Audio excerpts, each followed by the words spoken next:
بسم اللہ الرحمن الرحیم۔ السلام علیکم۔ آپ دیکھ رہے ہیں آوان ٹی وی پی کے اور میں ہوں آپ کا ہوسٹ۔ تقریباً 1.5 سے 2 ہفتے کی ایک غیر حاضری کے بعد آپ کے سامنے ایک ویڈیو کے ساتھ ایک بڑے امپورٹنٹ پیغام کے ساتھ حاضر۔ دراصل اس تاخیر کی کچھ تکنیکی وجوہات تھیں۔ نمبر 2، اس کے اندر میرے پاس چونکہ ویڈیو ایڈیٹنگ وغیرہ کے حوالے سے مجھے کچھ تکنیکی معاملات بھی درپیش تھے، کچھ لوگوں کی کمی کا بھی مسئلہ تھا، اور پلس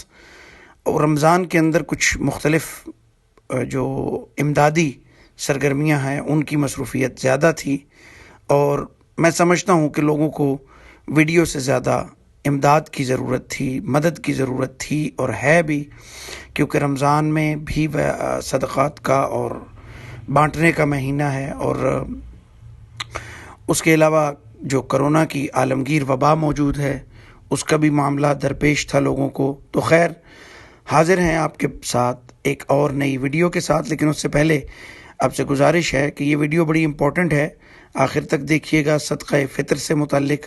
کچھ ضروری معلومات آپ تک پہنچانا مقصد ہے، اور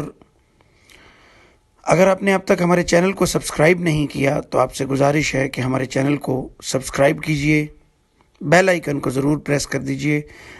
اب سے کوشش ہوگی کہ تسلسل کے ساتھ آپ تک ویڈیوز پہنچتی رہیں، تو بیل آئیکن کو پریس کیجئے گا تاکہ ہماری ویڈیوز کا بر وقت نوٹیفیکیشن آپ تک پہنچتا رہے۔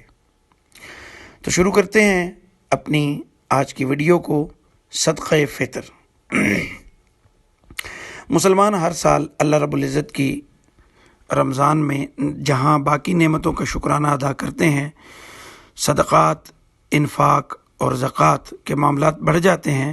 وہیں پہ غریبوں اور فقیروں کی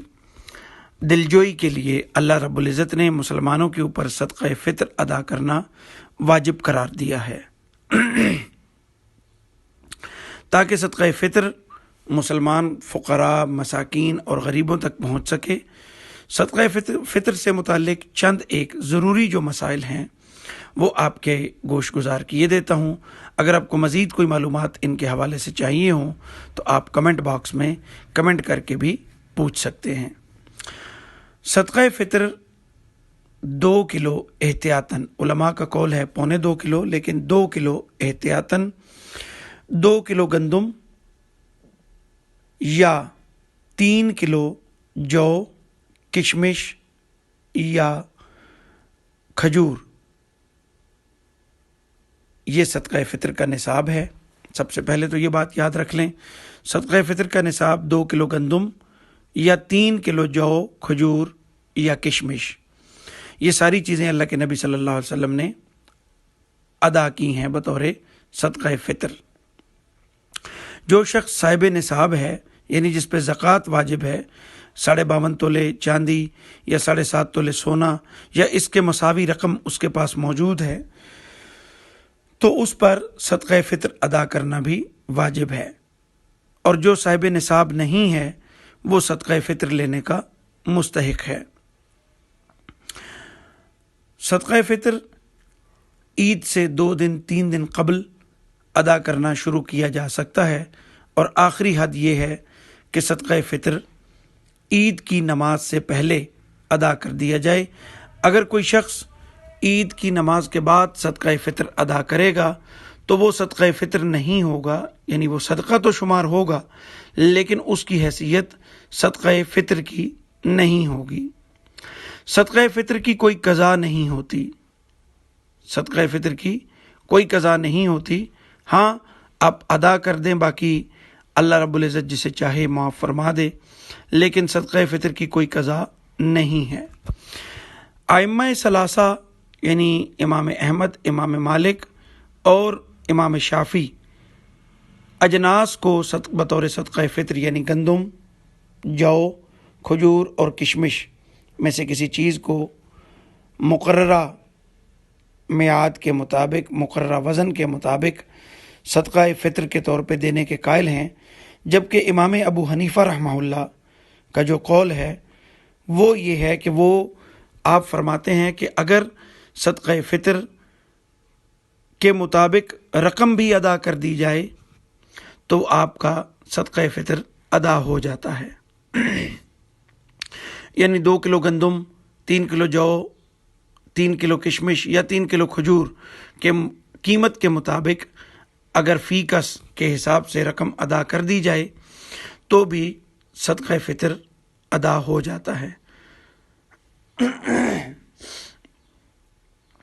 اس میں امام صاحب فرماتے ہیں کہ چونکہ اجناس، اگر دیکھیں صاحب قول بھی یہی نظر آتا ہے کہ اگر ہم ایک بندے کو صرف گندم ہی دیتے چلے جائیں، یا عرب میں چاول رائج ہیں، وہ چاول بہت استعمال کرتے ہیں، کھجور استعمال کرتے ہیں، تو اگر ایک بندے کو 50 کلو، 70 کلو، 90 کلو، واٹ ایور جو بھی اس میں ریکوائرمنٹ ہو، اگر وہ گندم اس کے پاس جمع ہو جاتی ہے یا کوئی ایک جنس، تو الٹیمیٹلی وہ اس کو کیا کرے گا، وہ نقصان میں جا کے اس کو بازار میں فروخت کرے گا اور اس کو پیسے اپنے استعمال میں لے گا۔ تو لہٰذا احناف کے بقول کہ آپ صدقہ فطر جو ہے وہ اس کے مطابق رقم بھی ادا کر سکتے ہیں۔ اب صدقہ فطر فی کس دیا جائے گا، جس گھر کے جتنے افراد آپ کے زیر کفالت ہیں ان کا صدقہ فطر آپ کے اوپر ادا کرنا عید کی نماز سے پہلے لازم ہے۔ اگر ایک گھر میں آپ کے زیر کفالت 4 افراد ہیں تو آپ کیلکولیشن کے ساتھ جیسے گندم 2 کلو جو ہے وہ اس وقت اگر قیمت کا اندازہ کیا جائے تو کوئی لگ بھگ احتیاط کا تقاضا یہ ہے کہ 120 روپے فی کس کے حساب سے ادا کیا جائے۔ جو تقریباً 220 روپے بنتا ہے 2 کلو، اور کشمش، کھجور، یہ 2 وہ چیزیں ہیں کہ جتنی آپ جس معیار کی کھجور آپ گھر میں استعمال کر رہے ہیں اپنے کھانے کے لیے رمضان میں، آپ اسی حساب سے صدقہ فطر بھی ادا کریں تو یہ زیادہ افضل ہے۔ کیونکہ ایسا نہیں ہے کہ آپ گھر میں 600 روپے کلو کھجور استعمال کرتے ہوں اور چونکہ آپ فقیر کو دینی ہے تو چونکہ مسکین کو دینی ہے تو آپ 120 روپے کلو والی کوئی سٹور کی کھجور دریافت کریں کہ جی 120 روپے کلو بھی تو ملتی ہے، تو ہم اس کے مطابق صدقہ فطر ادا کر دیتے ہیں، گو کہ وہ ادا ہو جائے گا صدقہ فطر۔ لیکن افضل یہ ہے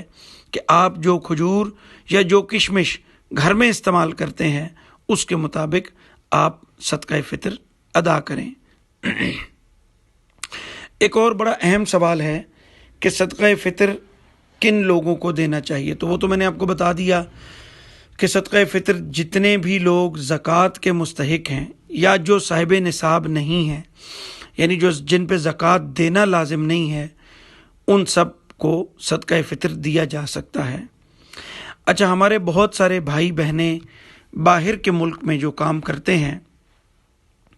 خلیج میں، سعودی عرب میں، یورپ میں، دیگر جن ممالک میں بھی،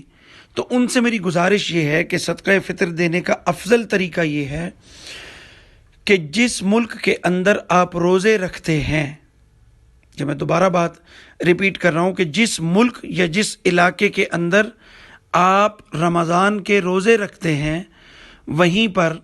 آپ صدقہ فطر ادا کریں۔ ہاں، اگر کوئی بہت مجبوری ہے، یعنی آپ کا کوئی ایسا علاقہ ہے، آپ کا آبائی جو بہت ہی زیادہ غربت ہے، یا آپ کو اندیشہ ہے کہ وہاں دینے والے لوگ بہت کم ہیں، تو پھر آپ بھیج سکتے ہیں۔ لیکن افضل طریقہ یہ ہے کہ آپ علماء کے بقول کہ جہاں آپ نے رمضان کے 30 روزے یا 29 روزے آپ نے رکھے ہیں وہاں پہ ہی آپ صدقہ فطر کی رقم ادا کریں۔ زکوٰۃ آپ جہاں چاہیں بھیج سکتے ہیں، لیکن جو فطر کی رقم ہے وہ آپ اسی علاقے میں اپنے قریب ترین جو فقراء، مساکین جو آپ کو نظر آتے ہیں صدقہ فطر کے مستحق، ان کو آپ ادا کر دیں۔ فی کس صدقہ فطر جو بچہ عید کے دن، یعنی چاند دکھ گیا، صبح عید ہے، عید کے دن صبح صادق سے پہلے یا صبح صادق کے وقت تک جو بچہ دنیا میں آ جائے گا یا جو بچی دنیا میں آ جائے گی، اس کا صدقہ فطر بھی کفیل پر ادا کرنا لازم ہوگا۔ تو جو اس سے پہلے ہیں، کوئی 1 دن کا بچہ ہے، 5 دن کا، 10 دن کا، وہ تو ہے ہی لازم، لیکن آخری حد یہ ہے، جیسے صدقہ فطر کی ادائیگی کی آخری حد یہ ہے کہ نماز کی ادائیگی سے پہلے آپ صدقہ فطر کی رقم یا صدقہ فطر کی جنس ادا کر دیں۔ اسی طرح صدقہ فطر فی کس ادا کرنے کی حد یہ ہے کہ جو بچی یا بچہ عید کے دن صبح صادق سے پہلے یا صبح صادق کے وقت تک، یعنی فجر کا جو اول وقت ہے جہاں سے فجر کی نماز کا آغاز ہو جاتا ہے، اس وقت تک بھی جو بچہ دنیا میں ظہور پذیر ہو جائے گا، یعنی دنیا میں اس کا ظہور ہو جائے گا، وہ پیدا ہو جائے گا، تو اس کے لیے کفیل کے لیے لازم ہے کہ اس کا صدقہ فطر ادا کرے۔ ایک سوال مجھ سے کسی نے کیا کہ کیا صدقہ فطر جرمانہ ہے؟ تو جی نہیں، صدقہ فطر اللہ کی اس نعمت کا شکرانہ ہے کہ اللہ نے جتنی اولاد آپ کو دی ہے، جتنا بڑا خاندان آپ کو دیا ہے، اس نعمت کے شکرانے کے طور پر آپ صدقہ فطر ادا کریں گے۔ اگر کسی کے 4 بچے ہیں، بیوی ہے، گھر ہے، 6 لوگ ہیں، 8 لوگ ہیں، اگر صدقہ فطر جرمانہ ہوتا تو پھر یہ کہا جاتا کہ اگر 2 بچوں والا زیادہ دے، 4 افراد جس کے ہوں وہ کم دے، جس کے 8 افراد ہیں وہ زیادہ دے۔ تو قرآن کریم نے ارشاد فرمایا، اعوذ باللہ من الشیطان الرجیم، بسم اللہ الرحمن الرحیم، وَلَا تَقْتُلُوا أَوْلَادَكُمْ خَشْيَةَ إِمْلَاقٍ نَحْنُ نَرْزُقُهُمْ وَإِيَّاكُمْ إِنَّ قَتْلَهُمْ كَانَ خِطْئًا كَبِيرًا۔ نہ قتل کرو اپنی اولاد کو مفلسی اور غربت کے ڈر سے، بے شک رزق دیتے ہیں ہم ہی انہیں اور تمہیں، اور بے شک ان کا قتل ایک بہت بڑی غلطی ہے یا گناہ کبیرہ ہے۔ تو لہٰذا جتنے زیادہ افراد ہوں گے اتنا ہی زیادہ شکرانہ ہے کہ اللہ تو نے ہمیں یہ نعمت دی ہے۔ وہ بھی ہیں جن کو تو نے یہ نعمت صاحب اولاد بنایا ہی نہیں، اور اسی لیے یہ چونکہ شکرانہ ہے، یہ وہ شکرانہ ہے جس کو اللہ نے ہر سال واجب کیا ہے۔ اگر یہ کوئی جرمانہ ہوتا، دیکھیں روزہ ٹوٹ جانے کا کفارہ اور قضا ایک مرتبہ آپ نے دے دی، ہو گئی۔ اس طرح دیگر جو اعمال جو آپ سے رہ جاتے ہیں، نماز کی قضا آپ نے ایک دفعہ پڑھ لی، وہ ہو گئی۔ لیکن یہ چونکہ شکرانہ نعمت ہے، یہ قضا یا کفارہ یا جرمانہ یا ٹیکس نہیں ہے، لہٰذا اللہ تعالیٰ نے اس کو ہر سال مومنین پر، صاحب نصاب مومنین پر اس کی ادائیگی واجب فرمائی ہے۔ امید ہے اس ویڈیو سے آپ کی رہنمائی ہوئی ہوگی، آپ کو مفید معلومات ملی ہوں گی۔ ایک مرتبہ پھر گزارش ہے کہ ہمارے چینل کو سبسکرائب کیجئے، بیل آئیکن کو ضرور پریس کر دیجئے گا تاکہ آنے والی ویڈیوز کا نوٹیفیکیشن آپ تک پہنچتا رہے۔ اللہ حافظ۔